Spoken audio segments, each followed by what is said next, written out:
Hello friends, I am Harish Demla from Accurate Fortune Astrology। दोस्तों, मिथुन लगन की series को थोड़ा आगे बढ़ाते हैं और देखते हैं यदि मंगल देव मिथुन लगन के पंचम भाव में आ जाएं तो हमें किस तरह के फल देंगे। या यूं कहना चाहिए कि जेमिनी असेंडेंट में मार्स 5th हाउस में प्लेस हो जाएं हमारे बर्थ चार्ट में तो हमें क्या रिजल्ट्स मिलेंगे, क्या फल मिलेंगे। देखिए दोस्तों, पंचम भाव त्रिकोण भाव है और पंचम भाव का संबंध जो है वो हमारी संतान से है, चाइल्ड बर्थ से है, हमारी एजुकेशन से है, पर्टिकुलरली ग्रेजुएशन की एजुकेशन, हमारी रोमांटिक लाइफ से है, लव लाइफ से है, हमारे अनसर्टेन गेन से है, क्रिएटिविटी से है, आर्ट से है, बुद्धि से है और एक क्रिएटिव एक्सप्रेशन से है। और पांचवा घर जो है पूर्व पुण्य का घर माना जाता है, यानी कि पिछले जन्म के अगर हमने कुछ अच्छे काम किए हैं तो उसके जो बेनिफिट्स हैं वो अगर इस जन्म में हम लेते हैं तो पांचवें घर से ही लेते हैं। तो ये सारी चीजें पांचवें घर से मिलती हैं। पांचवें घर में शुक्र देव की यहां पर राशि बैठी हुई है। तो दोस्तों, 7 नंबर राशि है और 7 नंबर राशि जो है वो वायु तत्व की राशि है, एयर साइन है। मंगल 7 नंबर में आ गया और मंगल किस घर को होल्ड करते हैं? छठे को और 11वें को। अब सबसे पहले हम इसको बहुत ही सिंप्लीफाई करके डिस्कस करते हैं कि छठे घर का प्लैनेट अगर पांचवें घर में आ जाए और वो भी मंगल, तो क्या हमें रिजल्ट्स दे सकता है? छठा घर है ऑब्स्ट्रक्शंस का, परेशानियों का, डेट्स का, डिसीज का, एनिमीज का, कोर्ट केसेस का, लिटिगेशन का, खर्चों का, पैसे के लेन देन का, क्योंकि डेट्स से डील करता है छठा घर। तो ये सारी चीजें जब छठे घर में मिलती हैं और छठे घर का ही प्लैनेट पांचवें में आ गया और वो भी मंगल, तो पांचवें घर से जो चीजें हम देखते हैं उसमें छठे घर का इंटरफेरेंस रहेगा। पांचवें घर से अगर हम अपना प्रेम देखते हैं, रोमांटिक लाइफ देखते हैं, तो छठा घर बिगाड़ देगा उसे, यानी कि मंगल बिगाड़ने की कोशिश करेगा ड्यू टू एग्रेशन, इरिटेशन। अगर पांचवें घर से हम एजुकेशन देखते हैं, ग्रेजुएशन, तो ग्रेजुएशन में ऑब्स्टेकल्स देगा। पांचवें घर से हम क्रिएटिव एक्सप्रेशन देखते हैं तो उसमें भी हमें कहीं ना कहीं एग्रेशन देगा। हमारी जो एक्सप्रेशन है, क्रिएटिव एक्सप्रेशन है, उसमें एग्रेशन होगा, क्योंकि मंगल तो एग्रेशन का कारक ही है। पांचवा घर हमारी एजुकेशन का है तो एजुकेशन भी हमारी मुश्किलों से होगी और हमारे बच्चों का है, बच्चों की लाइफ में भी कुछ न कुछ ट्रबल्स रहेंगी। वायु तत्व के राशि में है मंगल, तो बच्चे हो सकता है हमसे दूर चले जाएं, बच्चे हमारे साथ ना रह पाए, बच्चों के साथ हमारी कुछ न कुछ तकलीफें, पीड़ा रहेगी, क्योंकि 8वें घर का संबंध 5वें से हो गया, छठे घर का संबंध 5वें से हो गया। पांचवा घर हमारा अनसर्टेन गेंस का है, तो गेंस यहां होंगे क्योंकि 11वां घर भी इन्वॉल्व है। छठा घर डेट का है और पांचवा घर एजुकेशन का है। बच्चों की एजुकेशन के सिलसिले में हो सकता है हमारे खर्चे ज्यादा हो जाए, बच्चों के लिए डेट्स लेने पड़े। और पांचवें घर से हम स्टॉक मार्केट भी देखते हैं, गैम्बलिंग या स्पेकुलेटिव एक्टिविटीज देखते हैं। स्पेकुलेटिव एक्टिविटीज में यहाँ मिक्स रिजल्ट्स मिलेंगे। अगर मंगल किसी ऐसे प्लैनेट के नक्षत्र में बैठा हुआ है जो कि वेल प्लेस्ड है, यानी कि शुक्र अगर बहुत अच्छा बैठा हुआ है और नक्षत्र जिसमें मंगल बैठा हुआ है वो भी अच्छा प्लैनेट बैठा हुआ है, तो यहाँ पर स्टॉक मार्केट में आपको गेन्स मिल सकते हैं, प्रॉपर्टीज में आपको गेन्स मिल सकते हैं, क्योंकि मंगल कारक ही है प्रॉपर्टीज का, जायदाद का, भूमि पुत्र है। और पांचवा घर हमारे बच्चों के बर्थ का भी है, तो यहाँ पर कभी कभी मंगल हमारा एक चाइल्ड अबॉर्ट भी करवा देते हैं। छठा घर इस तरीके का ही है। या बच्चा पैदा होने में थोड़ी तकलीफ रहती है, थोड़ी सर्जरी का योग बनता है, या थोड़ी सी मुश्किलें आती हैं, कुछ इंस्ट्रूमेंट्स या इक्विपमेंट्स वगैरह का यूज़ करना पड़ेगा चाइल्ड बर्थ में। तो ये सारी चीज़ें हमें मंगल देगा। अब मंगल 11वें घर का भी लॉर्ड है, तो 11वें घर का इन्फ्लुएंस अगर 5वें में आ जाए या प्लानेट ही उठ के आ जाए, तो इसका मतलब हमारी इनकम में बड़े गेन्स भी छुपे हुए हैं। हम बिजनेस ओरिएंटेड रहेंगे, क्योंकि 5वां घर तो बिजनेस वगैरह में अच्छा करता है, और नौकरी के घर का मालिक अगर 5वें घर में आ जाए तो इसका मतलब कहीं ना कहीं we will be inclined to do business. मंगल भूमि कारक है, प्रॉपर्टी में बेनिफिट्स दे सकता है, रेंटल इनकम जनरेट कर सकता है। आपकी प्रॉपर्टी बनने में हो सकता है कुछ डेट लेना पड़े आपको, लेकिन प्रॉपर्टी बनवा देगा ये मंगल, क्योंकि ट्राइन हाउस में बैठा है। प्रॉपर्टी जायदाद एक से ज्यादा बनवा देगा आपकी लाइफ टाइम में। और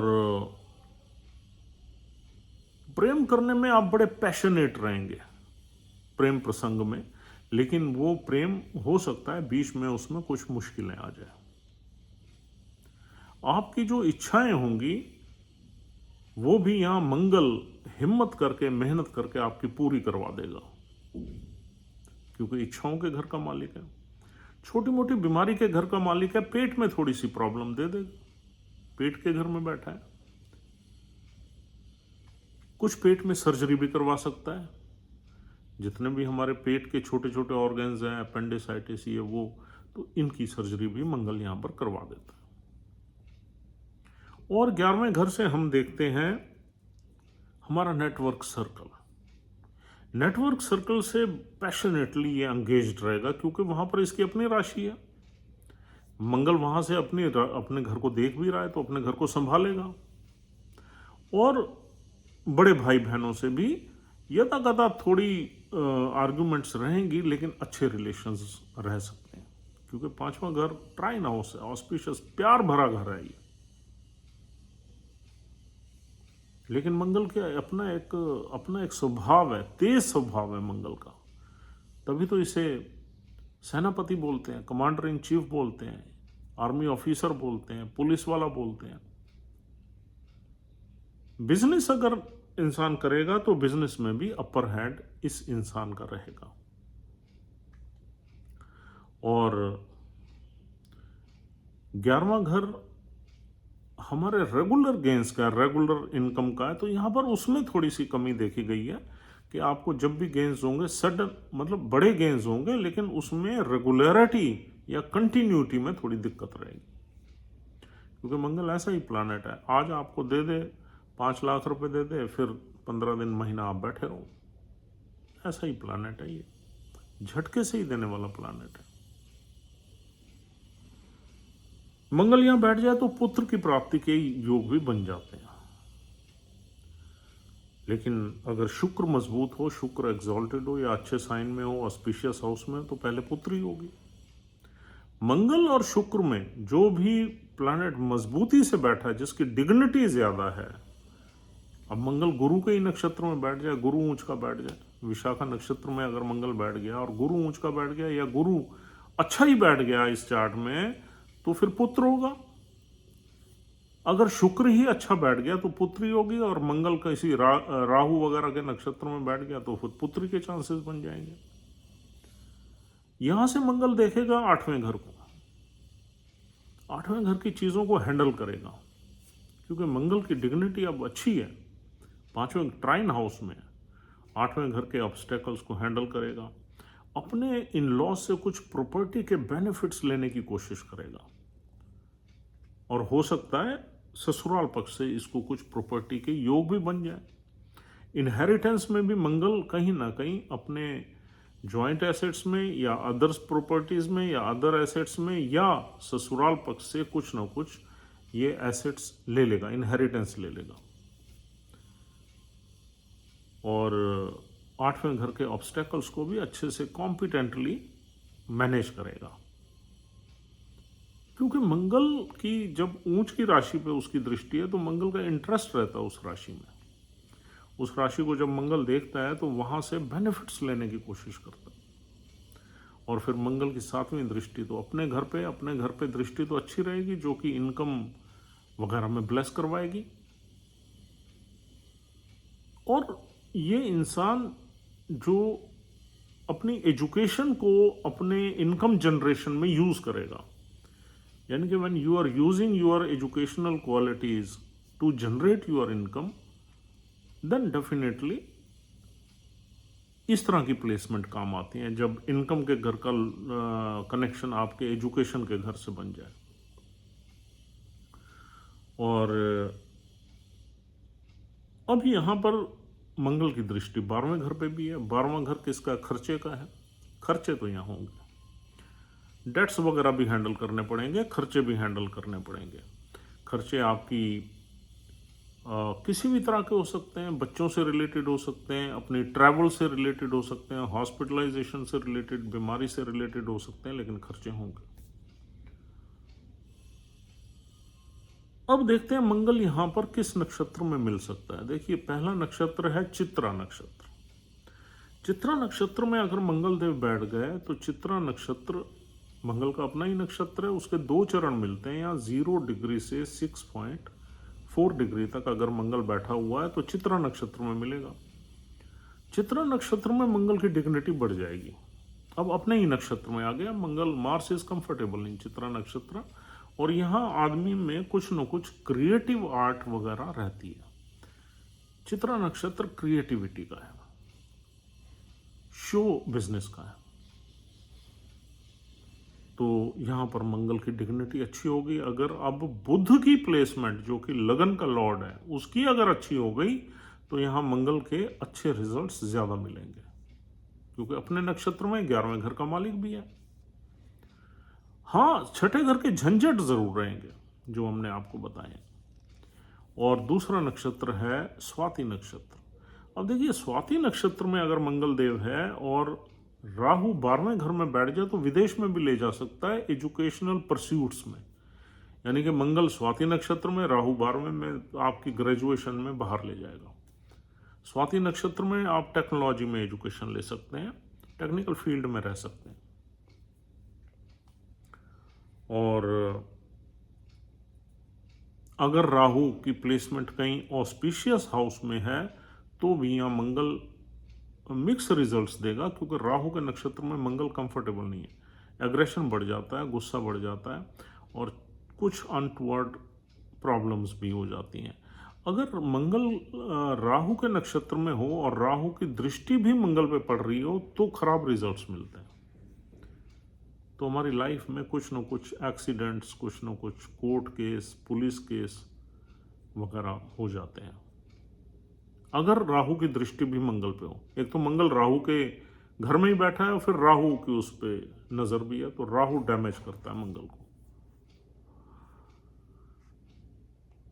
अगर राहु किसी ऑस्पिशियस हाउस में है और उसकी दृष्टि नहीं है तो यहाँ अच्छे रिजल्ट्स जरूर मिलेंगे, लेकिन कुछ न कुछ अनइजीनेस यहाँ रहेगी मंगल को। और मंगल को अनइजीनेस है तो इस नेटिव को है।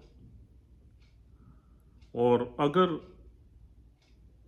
मंगल अगले नक्षत्र में मूव हो जाते हैं तो अगला नक्षत्र है विशाखा, जो कि जुपिटर का नक्षत्र है। अगर जुपिटर के नक्षत्र में मंगल है तब भी मंगल के अच्छे रिजल्ट्स मिलेंगे, बशर्ते जुपिटर की प्लेसमेंट अच्छी हो किसी ऑस्पिशियस हाउस में।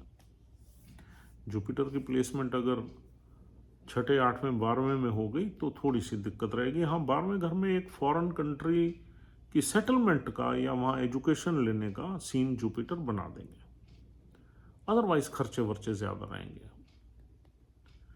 तो दोस्तों, इस तरीके से मंगल पंचम भाव में इस नेटिव को रिजल्ट्स देगा, और काफ़ी हद तक हमने कवर कर लिया है। मंगल के साथ कोई एनिमी प्लैनेट यहाँ नहीं बैठना चाहिए अगर अच्छे रिजल्ट्स लेने हैं। शनि नहीं होना चाहिए, केतु नहीं होना चाहिए, राहु नहीं होना चाहिए। इनकी दृष्टि भी मंगल को काफ़ी हद तक खराब करती है। अगर मंगल के साथ जुपिटर बैठ जाए, चंद्र बैठ जाए, तो अच्छे रिजल्ट्स बढ़ जाएंगे। बुध भी ना बैठे तो अच्छा ही है। अगर बैठे तो 10 डिग्री से दूर बैठे तो रिजल्ट्स अच्छे मिलेंगे। तो दोस्तों this is all for the day. उम्मीद करता हूँ ये डिस्कशन आपको पसंद आई है, और अगर आप के चार्ट में इस तरह की प्लेसमेंट है तो you can also analyse it. It will be approximately, it will be close to it, or else we'll see you tomorrow. If you want to consult us, you can dial our number or you can send us a message for a consultation. We'll connect to you immediately. Take care of yourself and your family. We'll see you soon. Goodbye. Have a good time. Thank you very much.